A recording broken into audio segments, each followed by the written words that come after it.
Hey guys, how you doing? Okay, so I'm going to go over an objection today that I've gone over a long time ago, and I see a lot of people still messing this up. So in car dealerships, the number one objection that we get a lot is I need to think about it.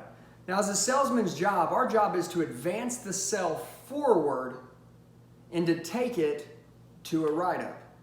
And then if you get the write-up, you can get the close, and then you can sell the customer. That's how it works. So if you can't get the write-up, you don't ever have the chance of closing someone.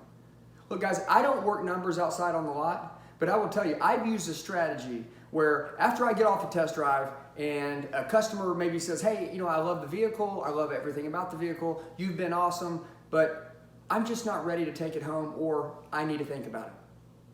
What do we say at that point, and what do we do to advance the sale forward and take us to the next step? Well, I'm going to tell you what I do, and I'm going to tell you it's pretty strong, and it works probably 80% of the time. I would say 8 out of 10, I can end up closing somebody. Why? Because they engage farther in the sale, and I use a certain little trick from their I need to think about it tactic, and I overcome it, and then I advance myself forward. So a customer says, Andy, I need to think about it. We love everything about the vehicle. You've done a great job. You're awesome. We appreciate you, but we just need to think about it, so thank you. At that point, you always agree. You say, guys, of course you need to think about it. Listen, I haven't given you enough information not to think about it. But what I would like to do is give you a 5-minute proposal, so that way at least when you guys go home tonight and you're sitting at the kitchen table, you truly do have something to think about. Would that be fair?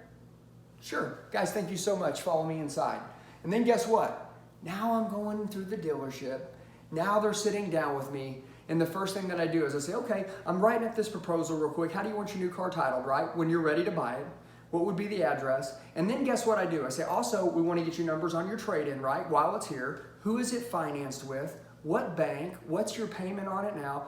You're starting to find out a lot of information that's doing what? Allowing them to get closer to that buying cycle. Now, they want that proposal or they wouldn't have told you yes. And when someone says, I need to think about it, and you counter back, guys, of course you need to think about it. Listen, I haven't given you enough information not to think about it. What I'd like to do is give you a 5-minute proposal, so that way at least when you do leave and you're home tonight at your kitchen table and you're looking at the stuff, at least you have something to truly think about, right? Would that be fair? Guys, awesome. Thank you so much. I appreciate you letting me get your proposal. Guys, now when we go inside, has the customer said they want to buy the car and they're committed? No. But also the customer's not driving off the lot or standing by their trade-in anymore. Now I'm getting information off the trade, and obviously I say, now, is payments going to be important to you today? Yes, awesome. Let me get 2 seconds of information. What am I doing? Now I'm getting their credit information. Now when someone goes as far as giving their credit, letting you appraise their trade, and they're inside sitting on your showroom floor, I mean, guys, are you not close to a car deal? Absolutely. Now, if you got a good closing manager around, now he can come in and say, hey guys, how you doing? Look, Andy told me that you guys wanted to get a proposal. I'm glad that you're here. I'm going to drive your vehicle. But guess what? Also, he said payments are going to be important to you, right? So let's get 2 seconds of information. That way I can give you all the things that you need to make a decision when you're at home tonight and you're looking at the numbers. We still keep the customers nice at peace, but somewhere between the trade-in being driven, so we can see what they're currently driving and how it drives, we may be able to find an angle there that will be our leveraging to make the deal happen now. Maybe the credit when they put it in. Maybe they had an AmeriCredit loan, right? They're paying 18% on the car that they have now, but they're buying a new Kia, so we've got like an incentivized rate and their credit score's up a little bit, and we might be able to get them 8%. So guess what? We use a leveraging tool that, listen, there might be something that's on the table right now. It's a scarcity deal where I can get you a special rate if you'll stay and do it, and you're paying 18% now. I can get you 8%. Guys, I can't believe this. And then with the trade and then buying the vehicle you want, this is the proposal we have. But guess what? This may not be available tomorrow. It's here now. How far now has the customer gone, and how invested are they in your dealership? They're very invested.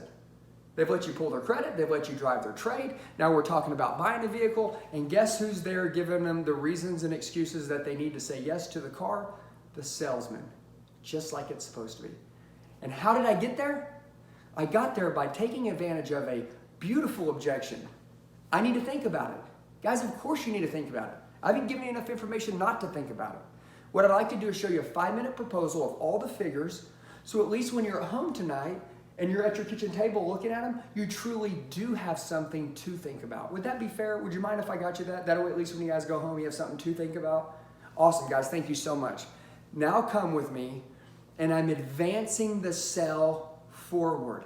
Guys, there is no close out there when someone says, I need to think about it, that you're going to go, bleh, and then they're going to go, okay, I want to take it now. Your job is to keep the sale moving forward. That's the job of a salesman. And that's how I took it to a close. And guess what? When I'm closing that deal and then they go into the business office and they buy their car, the people just needed a reason and excuse to think about it the whole time. But just like someone walks into a grocery store, right, and they know where they're going, or you walk into Burlington Coat Factory and you know you're going to buy a coat, and you walk in and the first thing someone does is say, hey, can I help you? And you're like, I'm just looking. You don't say, well, I'm just going to go buy that coat.